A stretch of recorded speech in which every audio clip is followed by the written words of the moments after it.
Ram Ram everybody. मैं रोशन लाल यादव आप सभी का मेरे यूट्यूब चैनल रोशन ट्यूटोरियल पर हार्दिक स्वागत और अभिनंदन करता हूं। दोस्तों, हम पढ़ रहे हैं अभी डाइस डाइस का पार्ट 11 मैं आपको प्रोवाइड करा चुका हूं। ये 12 पार्ट चल रहा है, ठीक है।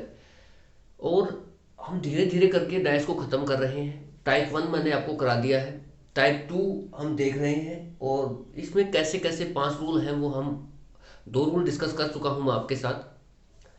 आज थर्ड और फोर्थ रूल एक जैसा ही है, उसको साथ में करेंगे। और फिर फिफ्थ रूल, ठीक है।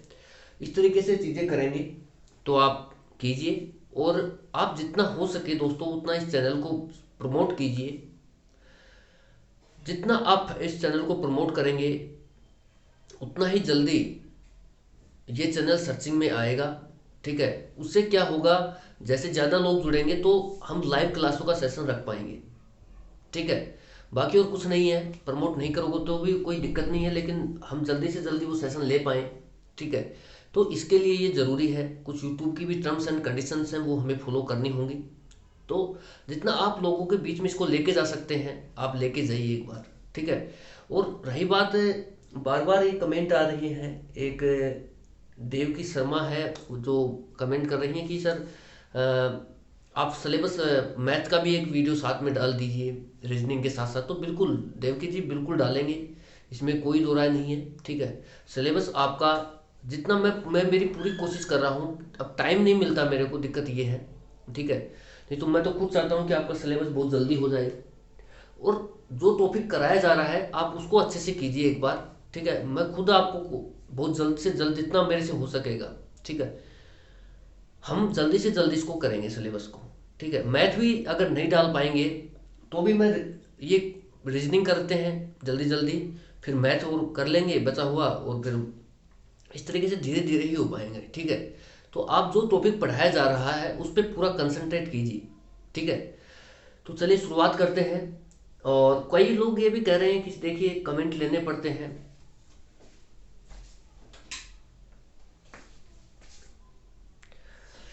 कई लोग कह रहे हैं कि सर एनटीपीसी के हिसाब से मैथ करा दीजिए हमें।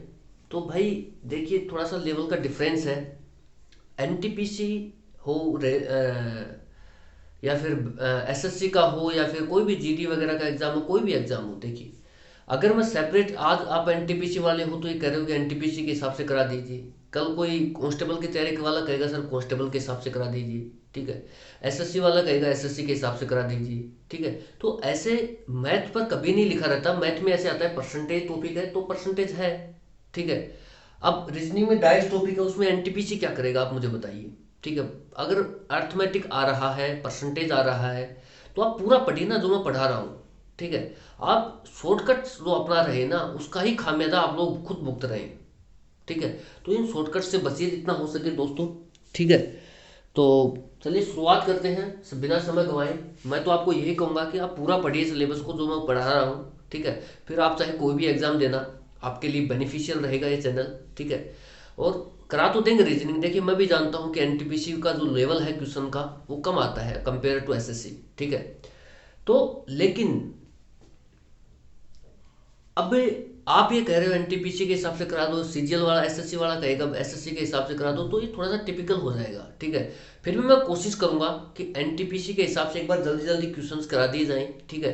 उसके बाद जो बचेगा उसको फिर और ऐड कर लेंगे, ठीक है। तो ये भी करेंगे, लेकिन आप चीज़ों को पढ़िए और लोगों को जोड़िए आप, ठीक है। जितना जल्दी आप जोड़ोगे, मैं आपसे कह चुका हूँ पहले भी, जिस दिन ये रिक्वायरमेंट पूरी हो जाएगी चैनल की, उस दिन से आप लगा लेना आपके विद इन 3 मंथ्स पूरा सिलेबस आपके हाथों में होगा, ठीक है। और A1 क्लास सिलेबस होगा, ये कोई यहाँ पर फर्जीवाड़ा नहीं चल रहा है, ठीक है। जो लोग एग्जाम दे चुके होंगे उनको पता लग रहा होगा कि वो जो डाइस पढ़े थे और ये जो डाइस चल रहा है उसमें क्या डिफरेंस है, इसलिए तो क्वेश्चन नहीं बनते उनसे, ठीक है। तो आप पढ़िए, बस यही कहेंगे, टाइम ज़्यादा हो रहा है, ठीक है। तो चलिए शुरुआत करते हैं क्वेश्चंस की। तो मैं आपको ये बता रहा था टाइप 2 में कि 5 रूल है। पहला और दूसरा रूल मैं पढ़ा चुका था आपको। अभी ये जो क्वेश्चन है इस तरीके से डिजाइन किया गया है कि इसमें देखना, सबसे पहले मैंने क्या कहा आपको कि ये कह रहा है कि इस तरीके से कुछ फिगर्स दिए हैं। अब वो कह रहा है कि एक के अपोजिट कौन सा नंबर है, ठीक है। फाइंड अपोजिट नंबर ऑफ ए, ठीक है। तो जैसे ही आपको एक क्वेश्चन मिलता है तो आप क्या कहते हैं कि सर ठीक है, मैंने रूल नंबर 1 अप्लाई करने की कोशिश करता हूँ। ठीक है, जैसे ही मैं रूल नंबर 1 अप्लाई करूंगा, ठीक है, रूल नंबर 1 अप्लाई किया, तो मैंने आपको ये बताया था रूल नंबर 1 में कि आप ये देखिए कि किसके अपोजिट निकाल रहे हैं। ए के अपोजिट निकाल रहे हैं, तो ए के अपोजिट ए तो आएगा नहीं, बाकी जो 5 लेटर बच गए हैं B C D E F, ठीक है, ये आएंगे। तो ए के जो अपोजिट, जिस लेटर का आप अपोजिट निकाल रहे हैं उसको यहाँ लिखिए, उसके साथ में लिखिए कि ए के अपोजिट क्या क्या हो सकता है। बी हो सकता है, सी हो सकता है, डी हो सकता है, ई हो सकता है, ठीक है, और एफ हो सकता है। ठीक है, ए के opposite B C D E और एफ हो सकता है। फिर आपने क्या कहा, आपने, फिर मैंने ये बताया था कि आप सीधा फिगर पे जाइए। फिगर में आप गए तो फिगर 1 में जब आपने देखा तो ए के साथ जो दो लेटर आ रहे हैं बी और सी, जो भी लेटर ए के साथ आएगा, जो भी साइड ए के साथ आएगी, वो कभी भी ए के अपोजिट नहीं होगी। ठीक है, क्योंकि ये करेक्ट पासे का एक कंसेप्ट है कि अपोजिट पेयर की साइड्स कभी भी पासे में एक साथ नहीं आती हैं डाइस में। ठीक है, तो ये उस हिसाब से ये नहीं आएगा। और वैसे मैंने आपको बताया भी था, याद करने का जो तरीका है वो आप इस तरीके से भी याद रख सकते हैं कि जो साथ साथ होते हैं वो कभी अपोजिट नहीं होते हैं। ठीक है, तो साथ साथ होते हैं वो कभी भी अपोजिट नहीं होते हैं। ठीक है, तो इस तरीके से भी आप याद कर सकते हैं। बाकी मैंने कंसेप्ट जो है वो भी आपसे डिस्कस किया है। ठीक है, तो कंसेप्ट ये है कि ए के साथ जो भी आएगा बी और सी वो अपोजिट नहीं होगा। आगे आप फिगर 2 पर गए, फिगर 2 में आपने देखा ए कहाँ है, ए तो यहाँ है नहीं, तो फिगर 2 से हम कोई भी कंक्लूजन नहीं ले पाएंगे। फिगर 3 पर गए तो यहाँ पर भी देखा कि ए तो है ही नहीं, तो फिगर 3 से भी हम कोई भी रिजल्ट नहीं ले पा रहे हैं। ठीक है, तो दोस्तों जब मैंने रूल नंबर 1 लगाया है यहाँ पर, तो यहाँ पर सिर्फ 2 ही मेरी साइड्स एलिमिनेट हो पाई हैं, बाकी 3 साइड्स बच गई हैं, डी ई और एफ। ठीक है, तो अब या तो डी होगा या ई होगा या एफ होगा। ठीक है, तो इस तरीके से हमारी जो साइड्स आ रही हैं वो एग्जैक्ट मुझे नहीं मिल रहा कि एग्जैक्ट ए के सामने कौन सी साइड होगी, लेकिन इस रूल नंबर 1 से मुझे सिर्फ इतना हिंट मिल पाया है कि इन 3 साइडों में से कोई ना कोई होगी। तो ये मेरा रूल नंबर 1 यहाँ पर अप्लाई नहीं हो पाया। ठीक है, जब मेरा रूल नंबर 1 अप्लाई नहीं हो पाया तो मैं रूल नंबर 2 लगाता हूं। आप एक बार दोस्तों इन चीजों को सीखिए, फिर मैं आपको एक और वो जो 5th नंबर का मेथड है वो सबसे शानदार है और विद इन सेकंड्स आंसर आता है। लेकिन कई बार क्या होता है कि एग्जामिनर उस 5th वाले जो मेथड है उससे क्वेश्चन नहीं बन पाते हैं एग्जामिनेशन में। ठीक है, तो आप, हो सकता है कि आपकी शिफ्ट में वही क्वेश्चन आ जाए जो 5th से नहीं बन पा रहा हो, तो आप क्या करोगे, तो कम से कम क्वेश्चन तो बना लोगे आप। तो इस तरीके से मैं सारे मेथड ही करा रहा हूँ आपको, आप 1 बाय 1 करते हुए चलिए। ठीक है, तो जो रूल नंबर 2 है वो मैंने आपको बताया था कि एक के साथ जो पेयर है, रूल नंबर 2 क्या है कि आप ये देखिए किस के अपोजिट निकाल रहे हैं, ए के अपोजिट। तो ए के साथ जो पेयर आएगा, ठीक है दोस्तों, जो मेरा ए के साथ पेयर आएगा,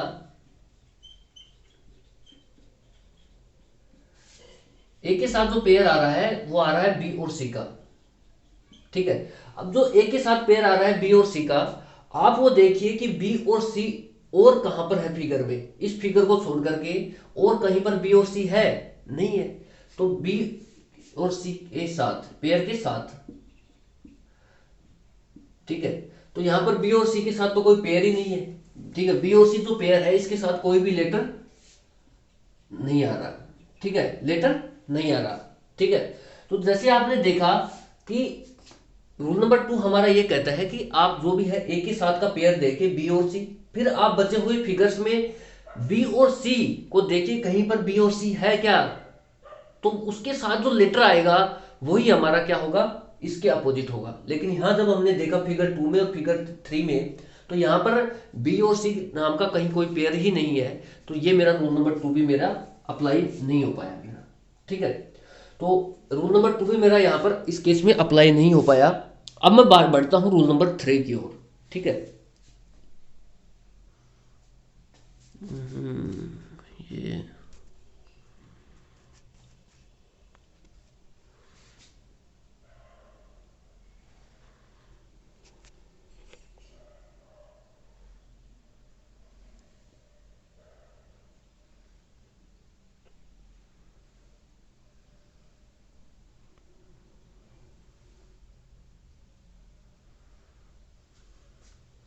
ठीक है दोस्तों, अब मैं बढ़ता हूँ रूल नंबर 3 की ओर। ये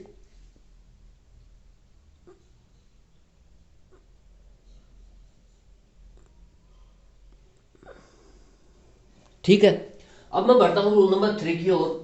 रूल नंबर थर्ड जो है उसको आप ध्यान से समझिए कि क्या है रूल नंबर थर्ड। जब इन दो रूल से क्वेश्चन नहीं हो पा रहा है तो हम बढ़ेंगे रूल नंबर थर्ड की ओर। ठीक है, रूल नंबर जो थर्ड है दोस्तों, वो एक तरीके से क्या है, मैं ये कह सकता हूं कि वो ऑब्जर्वेशन मेथड है हमारा। ठीक है, ऑब्जर्वेशन मेथड बोलते हैं इसको।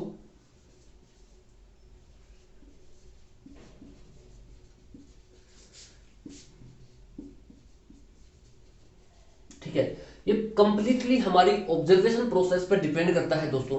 ठीक है, तो मैं आपको जो अब बता रहा हूं उसको आप ध्यान से सुनिए कि क्या मैं बता रहा हूं आपको। ठीक है, पेन कॉपी साइड में रख दीजिए एक बार, फिर आप लिख लीजिए जो मैं लैंग्वेज आपको बोल रहा हूं उसको आप लिख लेना। ठीक है, तो आपके बेहतर समझ में आ जाएगा। ठीक है, रूल नंबर थर्ड और रूल नंबर फोर्थ एक जैसे ही हैं, इनको साथ ही कराएंगे अभी। ठीक है, तो दोस्तों जब वन हमने अप्लाई किया नहीं हुआ, टू हमने अप्लाई किया नहीं लगा, थर्ड पर हम शिफ्ट हो गए अब। ठीक है, तो थर्ड में जब आप देखोगे कि आपके एक के अपोजिट आपको लेटर निकालना है। ठीक है, तो आप यहां पर ये देखिए कि ए के अपोजिट मुझे लेटर निकालना है, तो ए के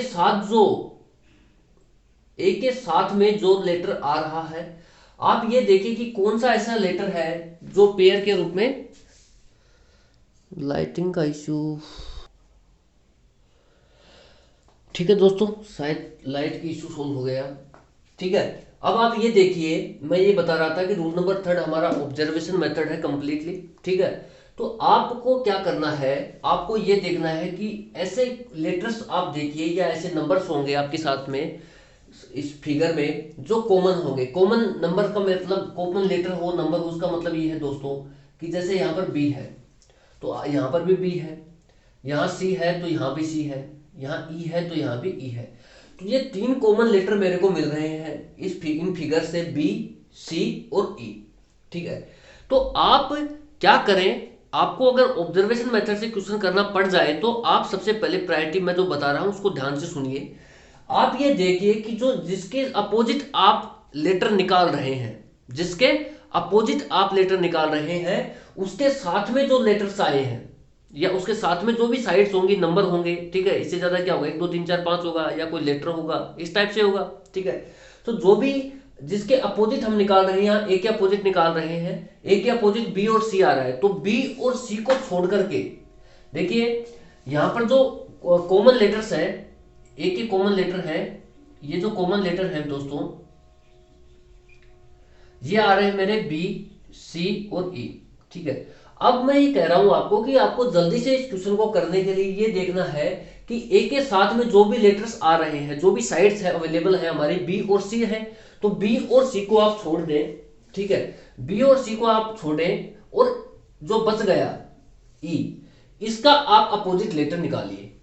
जो बच जाए ना उसका आप अपोजिट लेटर निकाल निकाल के देखना पड़ेगा आपको, कोई भी शॉर्टकट नहीं है दोस्तों। ठीक है, तो आपने क्या किया, ई का, ए को छोड़ दिया, ई का अपोजिट लेटर आपने निकाला एक बार, तो ई का अपोजिट लेटर रूल नंबर 1 से निकालेंगे। ई के अपोजिट क्या हो सकता है, ए हो सकता है, बी हो सकता है, सी हो सकता है, डी हो सकता है और ठीक है एफ हो सकता है। जब आप फिगर 1 पे गए तो यहां से कोई क्लू नहीं मिला आपको, लेकिन फिगर 2 से आपको लगा कि सी और डी, ई के साथ में क्या आ रहा है, सी और डी आ रहा है, रूल नंबर 1 आपने अप्लाई किया, तो जो भी साथ आएगा वो कभी भी अपोजिट नहीं होगा। दूसरा फिर बी एफ आ रहा है, तो बी एफ आ रहा है। ठीक है, तो ई के साथ में क्या आ रहा है, बी और एफ, तो बी और एफ भी कभी भी अपोजिट नहीं हो पाएगा ई के। ठीक है, क्योंकि इसके साथ आ रहा है। ठीक है, ये रूल नंबर 1 से जब मैंने अप्लाई किया तो मेरे को सीधा सीधा मिल गया कि ई के अपोजिट क्या है, ए है। ई के अपोजिट ए है तो इसका मतलब ये भी तो होता है कि ए के अपोजिट ई है। ठीक है, तो आप इस तरीके से डायरेक्ट निकाल सकते हैं। जो भी कॉमन लेटर है, करना कुछ भी नहीं है, आप ये देख लीजिए कि जो इसके साथ जो जिसके अपोजिट आप निकाल रहे हैं उसके साथ जो लेटर आए हैं उनको छोड़ दीजिए आप कॉमन लेटर में, बाकी जो कॉमन लेटर है उनका अपोजिट निकाल के देखिए, तो शायद हो सकता है, क्योंकि वो एग्जामिनर इसी तरीके से सेट करता है कि आंसर आ जाता है हमारा। ठीक है, ये तो हो गया रूल नंबर थर्ड हमारा। ठीक है, उसके बाद मैं करता हूं रूल नंबर फोर्थ की बात। इसको एक बार मिटाता हूं, आप नोट डाउन कर लीजिए। ठीक है, बहुत ही इजी है।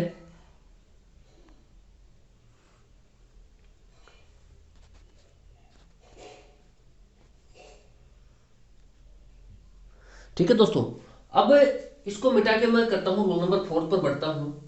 थोड़ा लाइटिंग का इशू हो सकता है, मैं भी देख लेना आप यार, थोड़ा एडजस्ट करना है ना। और रूल नंबर ये थर्ड हो चुके हैं मेरे। अब मैं आता हूँ रूल नंबर 4 पर। जब आपको ये लगे कि रूल नंबर थर्ड से भी क्वेश्चन नहीं बैठ पा रहा है आपका, ठीक है, रूल नंबर थर्ड से भी अगर आपका क्वेश्चन नहीं बैठ पा रहा है तो आप क्या करें, ठीक है। रूल नंबर 4 में आप ध्यान से देखिए, जब भी अगर आपको रूल नंबर थर्ड से भी कुछ नहीं मिल पा रहा है और आपके पास एग्जाम में टाइम है, ठीक है, तो आप क्या करें, आपको निकालना है अपोजिट, क्या, ए का अपोजिट निकालना है, ठीक है। तो ए का अपोजिट आपको निकालना है, तो एक को तो मारो आप गोली, ठीक है, एक को आप छोड़ दीजिए, बाकी जो बच गए बी और सी, इसके अपोजिट लेटर निकाल लीजिए। अगर हमारे को बी और सी का अपोजिट लेटर मिल जाए तो ए का तो जो बच जाएगा वो अपने आप ही हो जाएगा। तो जस्ट इसके विपरीत है थर्ड, जो थर्ड वाला है और फोर्थ वाला है। इसमें क्या था कि हम इनको छोड़ रहे थे बी और सी को, ठीक है, तब हमारा जो बच गया था कॉमन कॉमन पेयर में से, जो भी बच गया था कॉमन लेटर्स में से, उसका हम अपोजिट लेटर निकाल रहे थे। अब हम क्या कर रहे हैं रूल नंबर 4 में कि जो लेटर अवेलेबल है इसके साथ में, ठीक है, उनका ही अपोजिट निकाल लेते हैं। अगर इन दोनों का मेरे को अपोजिट मिल जाए बी और सी का, तो जो बच जाएगा वो ए का ही बचेगा, ठीक है। तो हम निकालते हैं 1 बाय 1 करके निकाल लीजिए। अब ए के साथ में जो है, ए के जो 7 लेटर्स हैं, लेटर्स होंगे, नंबर्स होंगे, ठीक है, नंबर्स का अपोजिट निकालना है, ठीक है। अपोजिट निकालिए आप, तो जो भी नंबर्स है यहाँ पर बी है और सी है, ठीक है दोस्तों। वही आप रूल नंबर 1 अप्लाई कीजिए। सबसे पहले बी और सी का अपोजिट आपको निकालना है। बी के अपोजिट ए और सी नहीं हो, बी के अपोजिट आप ये देखिए कि क्या क्या हो सकता है। ए हो सकता है, बी नहीं हो सकता, बी के अपोजिट बी नहीं हो सकता, उसके बाद सी हो सकता है, डी हो सकता है, ई हो सकता है और एफ हो सकता है, ठीक है। आप बी के अपोजिट निकालेंगे। फिगर 1 में जब आप गए तो आपको दिखा कि बी के साथ में ए और सी आ रहा है, ठीक है। तो बी के साथ में जब ए और सी आ रहा है तो ए और सी तो अपोजिट हो नहीं पाएगा, ठीक है। तो होगा क्या, आप फिगर 2 पर गए, फिगर 2 में तो कहीं भी है ही नहीं, तो फिगर 3 में जब आप जाएंगे तो आपको पता लगेगा कि बी के साथ में ई और एफ आ रहा है, ठीक है। इसका मतलब ये हुआ कि बी के साथ में जब ई और एफ आ रहा है तो ई और एफ भी बी के अपोजिट नहीं होंगे। तो जो बी के अपोजिट आ गया वो आ गया डी, ठीक है। यानी कि बी और डी अपोजिट हो गए हैं। अब आप सी पर आइए। सी पर आपको पता है क्या है कि सी के अपोजिट कौन कौन से लेटर हो सकते हैं। ए हो सकता है, यानी सी को छोड़ करके बाकी जितने भी बच गए वो सब होंगे। डी हो सकता है, ई हो सकता है और एफ हो सकता है, ठीक है। ए हो सकता है, बी हो सकता है, डी हो सकता है, ई हो सकता है और एफ हो सकता है। जब आपने ये देखा कि सी के, आप फिगर 1 में गए तो फिगर 1 में सी के साथ ए और बी आ रहा है, ठीक है। तो ए और बी को छोड़ करके बाकी हो सकते हैं, ठीक है। ए और बी तो नहीं होंगे सी के साथ। दूसरे जब आप फिगर में गए तो सी के साथ डी और ई आ रहा है, तो डी और ई भी नहीं होंगे। तो जो सी के साथ मेरा अपोजिट लेटर बच गया वो बच गया एफ। दोस्तों इस तरीके से आप दो लेटर्स का अपोजिट निकाल चुके होंगे। जब आप दो लेटर के अपोजिट निकाल लोगे तो दो के अपोजिट कितने होंगे, दो ही होंगे। तो 4 लेटर आपको मिल चुके होंगे, 4 साइड्स मतलब आपको मिल चुकी होंगी पासे की। और अब आपके लिए बहुत आसान है कि जो बच गया वो अपोजिट ही तो होगा, ठीक है। तो जो बचा क्या है, ए बचा है और ई बचा है, ठीक है। ए बचा है और ई बचा है भाई। बी हो गया, डी हो गया, सी हो गया, एफ हो गया, तो एक तो ए बच गया और बच गया एक ई, ठीक है। तो ए के अपोजिट क्या हो गया, ई हो गया। इस तरीके से भी हम निकाल सकते हैं दोस्तों। ये आप मेथड भी बहुत आसान है, आप कर सकते हैं, कोई डाउट नहीं है। जब आपके कोई भी मेथड नहीं लग रहे हो तो मेथड थर्ड और फोर्थ ये मेथड जरूर अप्लाई होंगे वहां पर, ठीक है। मैं आपको बताऊंगा, अभी हम क्वेश्चन ही कर रहे हैं, जब प्रैक्टिस और करेंगे, ठीक है। अभी मैं आपको कंसेप्ट बना रहा हूँ इन रूल्स का, ठीक है। जब क्वेश्चंस करेंगे तो मैं आपको बताऊंगा कि कैसे आप जल्दी क्वेश्चन कर सकते हैं, फिर कहाँ क्वेश्चन अटकेगा तो आप इस तरीके से डाल सकते हैं, ठीक है। तो आपको हर मेथड आना चाहिए। पता नहीं कि आपकी शिफ्ट में कौन सा क्वेश्चन सेट हो जाए और वो 1-2 नंबर ही आपको फाइनल मेरिट से रोक दे, ठीक है। तो आप ऐसी गलती बिल्कुल भी ना करें, आप पूरा डाइस पढ़ें, कंप्लीट पढ़ें, क्योंकि टाइम है आपके पास अभी, ठीक है। और नहीं भी है तो पढ़ना तो पड़ेगा, ठीक है। तो चलिए नेक्स्ट क्वेश्चन लेता हूं मैं।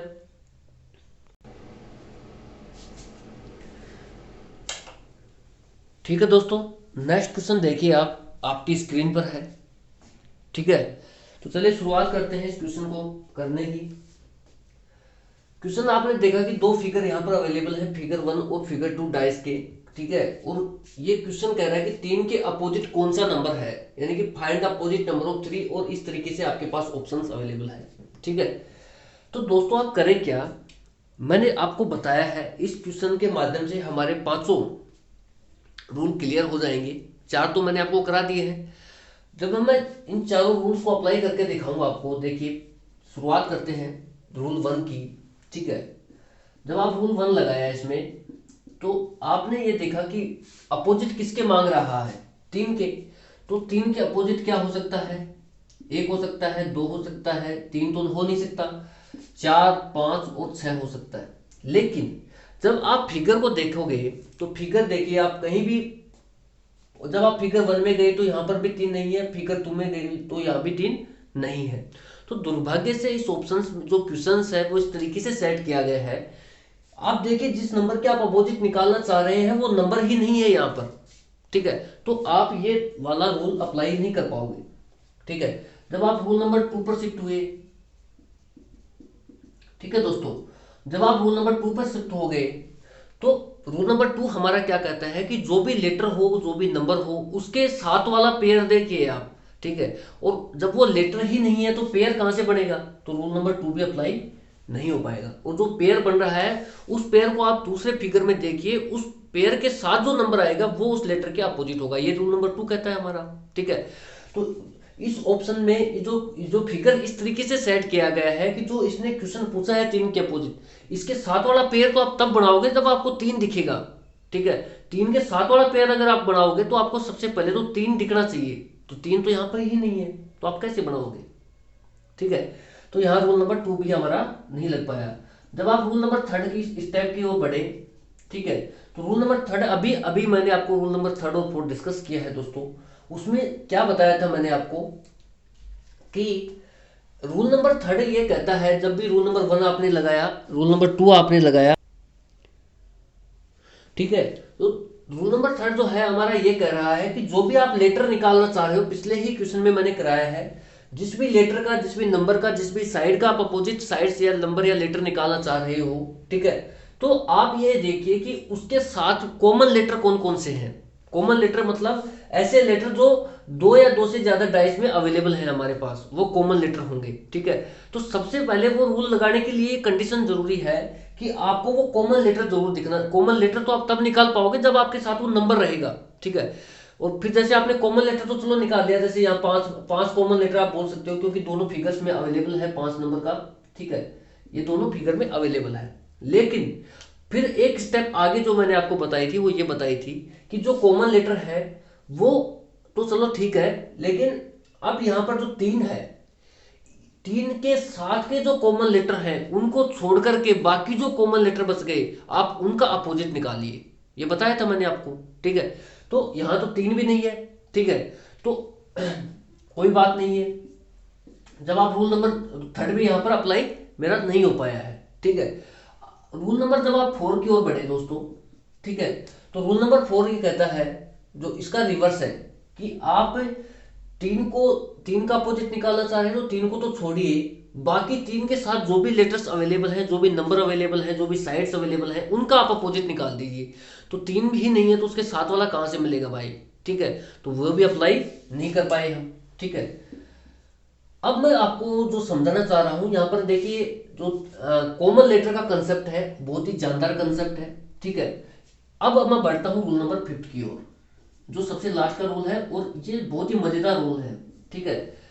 ये विद इन सेकंड हमारा सॉल्व कराएगा, विद इन सेकंड। आप सबसे पहले मैं बताऊंगा कैसे करते हैं, अभी आप समझिए रूल नंबर 5 क्या है, ठीक है।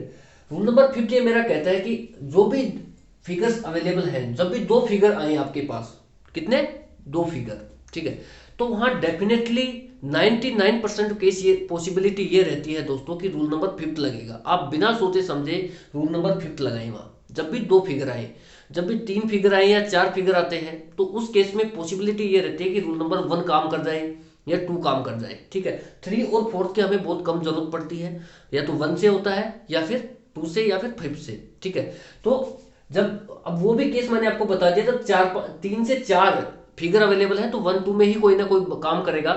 ठीक है, और अगर दो ही फिगर आपके पास अवेलेबल है तो 99% केस की पॉसिबिलिटी ये है कि वहां पर रूल नंबर 50 ही लगेगा। ठीक है, कैसे लगेगा वो मैं बताता हूं। रूल नंबर 50 में क्या है कि आप जो भी दो फिगर दिए हुए हैं उनमें कॉमन जो है हमारा, कॉमन लेटर हो, कॉमन नंबर हो, उसको आप देखिए। तो कॉमन लेटर मेरा क्या है, यहां पर कॉमन जो नंबर है दोस्तों वो क्या है, 5। ठीक है, तो सबसे पहले आप कॉमन लेटर को पकड़िए, 5 है। अब आप एक एक फिगर से शुरुआत कीजिए। इस फिगर जैसे फिगर 1 से मैंने लिया, ठीक है, फिगर 1 से मैंने 5 को ले लिया। ठीक है, 5 से आप क्लॉकवाइज मूवमेंट लीजिए। कैसा मूवमेंट, क्लॉकवाइज। ठीक है, 5 से आप क्लॉकवाइज चले, क्या आया, 6 आया। 6 से आप क्लॉकवाइज चले तो क्या आया, ठीक है, तो 2 आया। और 2 से जब आप क्लॉकवाइज चले तो फिर से 5 आ गया, तो फिर से 5 लिखने की आपको जरूरत नहीं है। ठीक है, अब आप फिगर 2 पर आइए। फिगर 2 पर जब आप आएंगे तो आप कॉमन लेटर को पकड़िए। कॉमन लेटर क्या है हमारा यहाँ पर, 5। तो 5 के क्लॉकवाइज चलिए, 5 यहां लिख दीजिए। 5 के क्लॉकवाइज चलिए तो 1 आ गया। 1 के क्लॉकवाइज चलोगे तो कितना आएगा, 4। ये मेरा क्या है, क्लॉकवाइज कंसेप्ट है, क्लॉकवाइज मूवमेंट है। ठीक है, तो इसमें रूल फिफ्थ कुल मिला के ये है कि क्लॉकवाइज कंसेप्ट है।